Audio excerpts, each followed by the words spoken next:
স্টেডিয়ামের ভিতরে জল বিক্রি হচ্ছে চড়া দরে। গ্যালারিতে ঘুরে ঘুরে জল বিক্রির ভিডিও দেখুন, সেই ভিডিওই ভাইরাল। জল কত? জল কত? 200 টাকার জল খাও, 20 টাকা করে দাও, 35 টাকা বাইরে 200 টাকা একটু কম করে আমরা তো বাইরে জল 200 টাকা দিয়ে জল খাবো, হিমালয় দিলেও হতো। জল কত? জল কত? আমি এখান থেকে সরাসরি আমাদের প্রতিনিধি সৌমিত্রর কাছে চলে যাব। সৌমিত্র, যে ভিডিওটা আমরা দেখতে পাচ্ছি ভাইরাল হয়েছে, সেটাতে একেবারে যখন জলের দাম জিজ্ঞেস করা হচ্ছে, গ্যালারিতে যারা ঘুরছেন জল নিয়ে তারা বলছেন 200 টাকা জলটা, যেটা 20 টাকা বাইরে।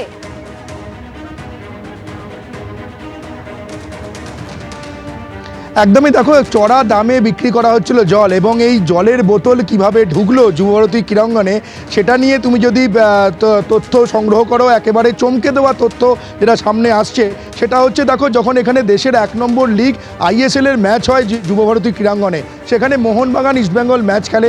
ঐতিহ্যের ডুরান্ড কাপের ম্যাচ হয়েছে এই সল্টলেক স্টেডিয়ামে যুবভারতী ক্রীড়াঙ্গনে, কিন্তু সেক্ষেত্রে আমরা দেখেছি জলের বোতল নিয়ে দর্শকরা মাঠের মধ্যে প্রবেশ করতে পারেন না, পুলিশ অনুমতি দেয় না জলের বোতল নিয়ে প্রবেশ করার। সেক্ষেত্রে ISL কিংবা ডুরান্টের যারা আয়োজকরা রয়েছে, ISL-এর ক্ষেত্রে ইস্টবেঙ্গল মোহনবাগান যখন ম্যাচ এখানে অর্গানাইজ করে, সেক্ষেত্রে জলের বোতল বিক্রি করার বা জলের পাউচ এখানে বিক্রি করার অনুমতি দেয় না রাজ্যের ক্রীড়া দপ্তর।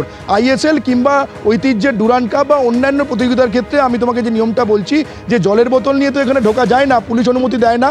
আর 2 নম্বর হচ্ছে যে জলের বোতল ভেতরে যে বিক্রি করা হবে, আয়োজকরা যখন তার অনুমতি নিতে যান, ইস্টবেঙ্গল মোহনবাগান বা ওই ডুরান্ড কাপে যারা অর্গানাইজাররা রয়েছেন, তাদেরকে রাজ্যের ক্রীড়া দপ্তর এই স্টেডিয়ামের ভেতরে জলের বোতল বিক্রি করার অনুমতি দেয় না। কিন্তু এখানে সবথেকে বড় প্রশ্ন উঠছে যে গতকাল এই মেসির ম্যাচ যখন হয়েছে, তাহলে সেক্ষেত্রে এই স্টেডিয়ামের ভেতরে জলের বোতল কিভাবে বিক্রি করা হলো, এর অনুমতি রাজ্য ক্রীড়া দপ্তর কিভাবে দিলেন, এটাই এখন সবথেকে বড় প্রশ্ন। একদম সৌমিত্র, অনুমতি নেই অথচ জলের বোতল নিয়ে ভেতরে ঢুকে পড়েছিলেন দর্শকরা কিভাবে, এটাই সবথেকে বড় প্রশ্ন। এবং তারই পাশাপাশি স্টেডিয়ামের 2 থেকে প্রায় 2.25 কোটি টাকার ক্ষতি হয়েছে বলে সূত্রের খবর পাওয়া যাচ্ছে। অর্থাৎ এই যে ভাঙচুরের ঘটনা, সেখানে এরকম সূত্র মারফত খবর।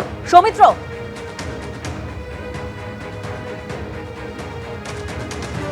হ্যাঁ দেখো, একদমই তাই। এই যে গতকাল যে ঘটনা ঘটেছে, এখানে ভ্যান্ডালিজমের যে ঘটনা ঘটেছে, যে তাণ্ডব ঘটেছে সল্টলেক স্টেডিয়ামে, সেখানে আমরা দেখেছি যে ক্ষিপ্ত দর্শকরা একেবারে চেয়ার, সেখান থেকে যে চেয়ার, সেই বাকেট চেয়ার ছুঁড়ে অ্যাথলেটিক্স ট্র্যাকে ছুঁড়ে ফেলেছে। একেবারে অগুন্তি চেয়ার আমরা আজকেও দেখেছি, একদিন পার হয়ে গেছে ঘটনার, কিন্তু এখনও পর্যন্ত সেই বাকেট চেয়ারগুলো অ্যাথলেটিক্স ট্র্যাকে পড়ে রয়েছে।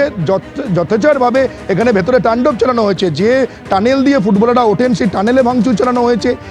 যে ডাগআউটে বসেন ফুটবলাররা, সেই 2টো ডাগআউট ভাঙচুর করা হয়েছে।